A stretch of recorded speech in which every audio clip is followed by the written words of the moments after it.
It's obviously been such an emotional week for you guys. Can you describe sort of how you felt as throughout the day today and as the game approached?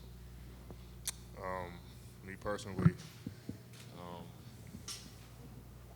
anxious, nervous, um, just seeing everything, all the decals on the floor, knowing what tonight was going to be. It was just, an emotional game, for all of us. Obviously, we want to do our best to make them proud. I think the first game was going to be emotional for us regardless. But, it was just an emotional day, just knowing coming in that, someday we're going to, face this night and play. And for me, it was just trying to play as hard as I can and just knowing, that's what he would want me to do and try my best and to make him proud. LeBron, to your right. Obviously, there's a lot of attention on you all the time, but especially so in moments like these. How difficult is it to deal with this on a personal level, but then also in some ways have to be the public face of it? When you have a great support system, being able to deal with situations like this, which you would never want, not only for myself or for my family and my friends, but when you got that support system, it helps out a lot. It helps out tremendously. And, that's the biggest thing that I have in my life is I have my family and my friends and my support system that I know I'm not, doing it on my own. I don't have to face, this challenge on my own, and so that helps, helps out a lot. LeBron, your pregame speech today really seemed to resonate. I was wondering, what was the moment when you decided that you wanted to speak from the heart?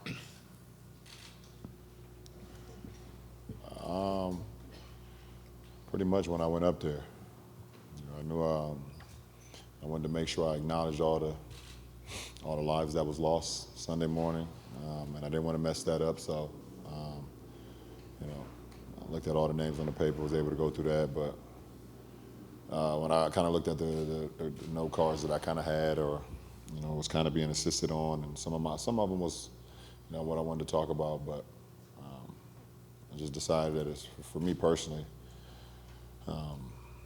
Just letting the words just flow right from the heart, and whatever comes out, know that they're pure, and know it's all truth to it. So it just happened in the spur of the moment. Both of you guys were really close to Kobe. Can you talk about just emotionally what this week has been like for you guys? Like I said, it was an emotional night.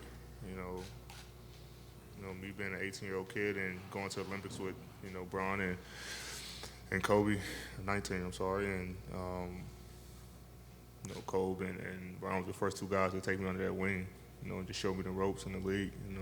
Never went to summer league, never had a day, where I played an NBA game yet, and Kobe and Bryant, in Vegas, showed me, how to work, how to be a professional, and it's something I will always cherish. And I was able to learn a lot, from him, and kind of just, go through my career and trying to, go through them lessons he taught me. So I mean, it's emotional. It's tough. The entire memorial before the game was tough for me to see, and then just to hear his voice and just have to come to realization that that he's gone. So it was tough for me, but like I say, basketball is kind of like my stress reliever, and they're able to get on the court with these guys who I know got my back. And through this entire week, just being around the guys helped me out a lot. For both of you guys on the aisle, Anthony and LeBron, basketball's been part of your entire lives, and most of your lives. Kobe's been a basketball figure. I wonder if you guys could talk about kind of, was it almost tapping into that childhood sense that you guys have of wearing like the Kobe costume? You guys had the sneakers on, the double wide wristbands. I think LeBron, you even wore like the oversized jersey like he used to wear. You just tell me what went into that idea. Just I guess basically showing our appreciation for what he did for us growing up. So me wearing the oversized jersey, me wearing the wristband, me wearing the finger sleeve, me wearing his shoes, just showing the appreciation and the love that he gave us way before he knew us, and then when we got an opportunity to actually, be competitors and then become brothers. So that's what it was pretty much all about. There's been a lot of discussion last week about the NBA logo. Where do you guys stand on right over here? Where do you think about Kobe being the new NBA logo?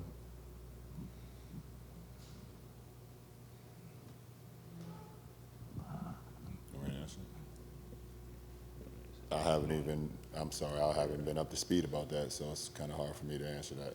I haven't been on social media or nothing all week. Pretty much kind of just trying to stay away from it because every time I seen his face or seen his name, it just brought more emotion. So I'm not up to speed to that, so I can't answer that. But I think I speak for the both of us. For both LeBron and Anthony, if you guys have gone through this week, what have been the memories of Kobe that have been sticking with you the most? For me, it's like I said, the memory that I always, have is my time with him in the Olympics. The first time I met him, and I never forget. We were playing Nigeria, and I probably remember. I think we were winning by like 60 or something like that, and I finally got my chance to go in the game. And I was just so happy to be around all these guys, all these future Hall of Famers, and I forgot to put my jersey on for the game. And so when Coach K called me to get in the game, I'm going up to the table and I'm about to take my warm-up shirt off, and I look down and it's just a white T-shirt underneath. And so I kind of creep back to the bench, and Coach K asked me, like, what are you doing? And I kind of whispered to him because I didn't want these guys to hear me. I forgot my jersey, and I go sit down. And Kobe got on me, like, I can't say what he said, but, basically, like, why you not going to the game? This your chance. And I was like, I don't got my jersey on. And it's a picture where he's, like, kind of looking into my warm-up. And he said some more things after that. And I was like, so now before every game, I kind of just check to make sure I got my jersey on to this day. And so, he taught me how to get dressed for a game, basically. Last two questions. Hey, question for LeBron. LeBron, for as long as you've known Kobe, right here in the middle, for as long as you've known Kobe, what would you say is the best piece of advice he's given you, whether it was basketball related or not? The best piece of advice he ever gave me? It's just hard. It's hard for me to just pick one piece of advice, to be honest. I've been knowing Kobe. I met him when I was 15 years old for the first time. We've been competing versus each other since 2003. One of my dreams come true was to be on a Redeem team. Him accept the invitation to be a part of the Olympic team in '08. And those 37 or 42 days that we just spent, so many gems watching him from afar. I mean, you can see a lot of the clips from a lot of our practices when me and Kobe are kind of leading the gang and leading the troops, and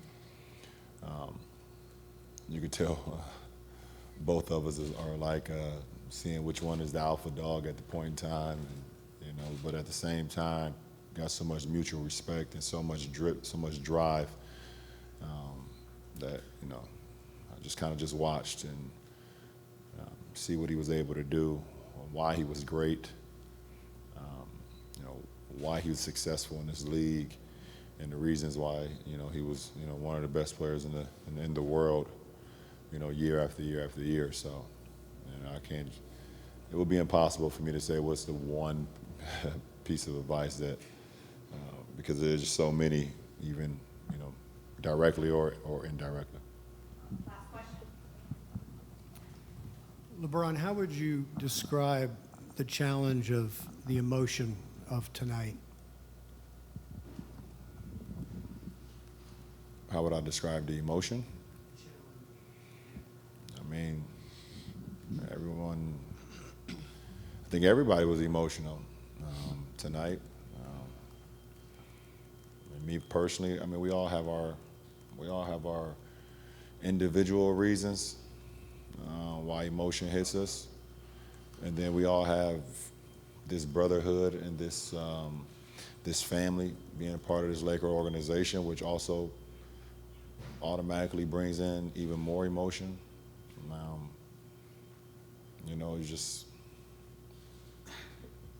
For me, like I was telling my wife a couple of days ago, I was like, seeing Kobe play the game of basketball for 20 years for the Lakers, since he was 18 to 38. And I was like, what's crazy? She was like, what? I was like, these last 3 years, out of all the success he had, 5 rings, multiple MVPs, an All-Star Game MVP of his league, first team, everything, all life, all world, all basketball. Felt like these last 3 years was the happiest I ever seen him. I think we all can say that. It's like the happiest I've ever seen him. Being able to just be with his daughters, be with his family, just, because when we play in this game of basketball, we give so much to it. And this is my 17th year, so I know we give so much to it where, unfortunately, your family, comes to the wayside at times. Because when you want to be great at something and you want to be the best at something, you become so driven that you won't let nothing stand in the way of it. Not even your own family sometimes. And we get compared all the time to greatness. We get compared all the time to greatness. And that makes us even more driven and even more shadowed away from our own family. So that's the difficult part that we deal with as professional athletes, and when you want to be great.